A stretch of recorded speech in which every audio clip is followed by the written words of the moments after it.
Number one, put God first. Put God first in everything you do. Everything that you think you see in me, everything that I've accomplished, everything that you think I have, and I have a few things, everything that I have is by the grace of God. Understand that. It's a gift. 40 years ago, March 27th, 1975, it was 40 years ago, just this past March, I was flunking out of college. I had a 1.7 grade point average. I hope none of you can relate. I had a 1.7 grade point average. I was sitting in my mother's beauty shop. They still call it beauty shops now? What they call it now? Yeah, I was sitting in the beauty parlor. I was sitting in my mother's beauty parlor, and I'm looking in the mirror, and I see behind me this woman under the dryer. And every time she looked up, every time I looked up, she was looking at me, just looking me in the eye. And I didn't know who she was, and I said, she said, somebody give me a pen, give me a pencil, I have a prophecy. March 27, 1975, she said, boy, you are going to travel the world and speak to millions of people. Now, mind you, I was flunked out of college. I'm thinking about joining the army. I didn't know what I was going to do, and she's telling me I'm going to travel the world and speak to millions of people.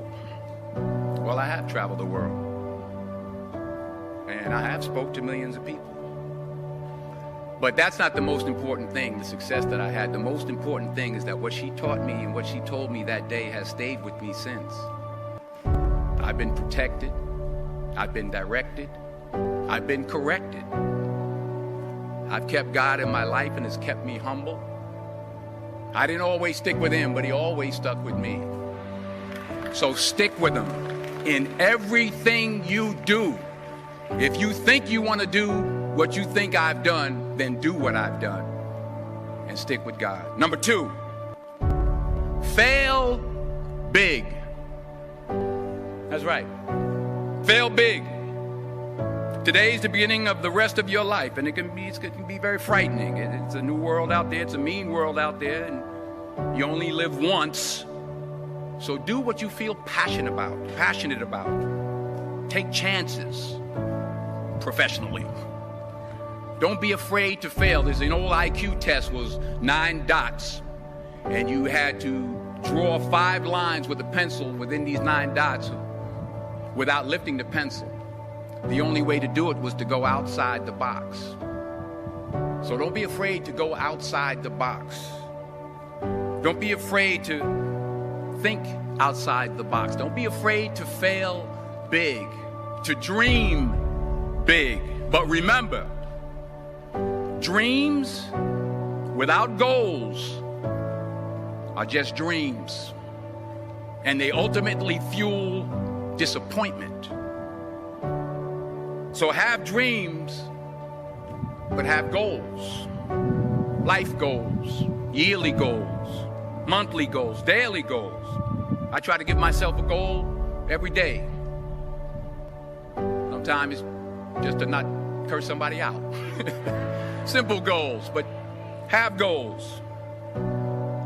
And understand that to achieve these goals, you must apply discipline and consistency.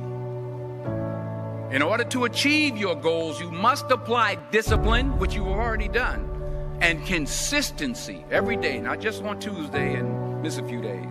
You have to work at it every day. You have to plan every day. You've heard the saying, we don't plan to fail, we fail to plan.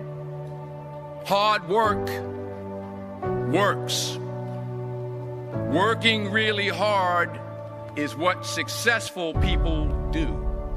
And in this text, tweet, twerk world that you've grown up in, remember, just because you're doing a lot more doesn't mean you're getting a lot more done. Remember that. Just because you're doing a lot more doesn't mean you're getting a lot more done. Don't confuse movement with progress. My mother told me, she said, yeah, because you can run in place all the time and never get anywhere. So continue to strive, continue to have goals, continue to progress. Number 3,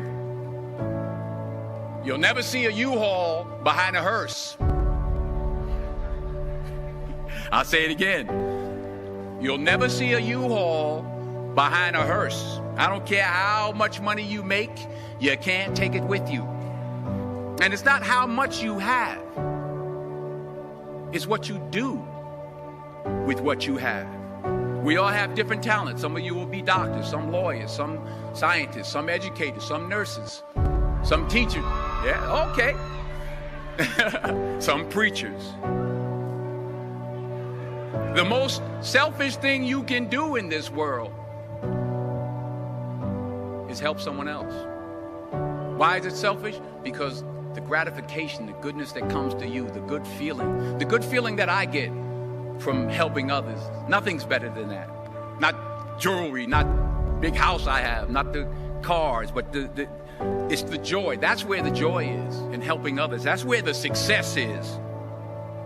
Finally, I pray that you put your slippers way under the bed tonight, so that when you wake up in the morning, you have to get on your knees to reach them.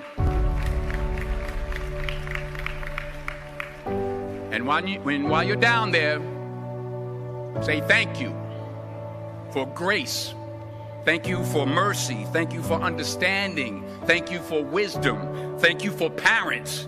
Thank you for love. Thank you for kindness. Thank you for humility. Thank you for peace. Thank you for prosperity. Say thank you in advance for what's already yours. That's how I live my life. That's why I am, one of the reasons why I am today.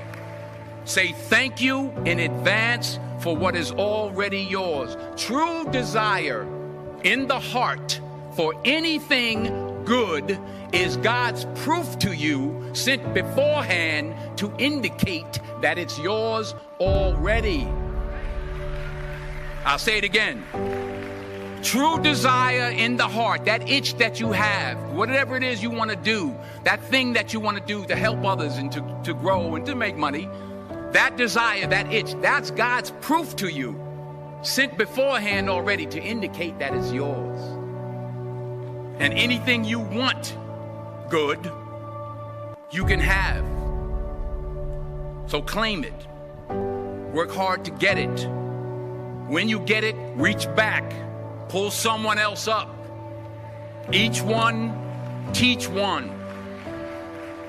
Don't just aspire to make a living. Aspire to make a difference.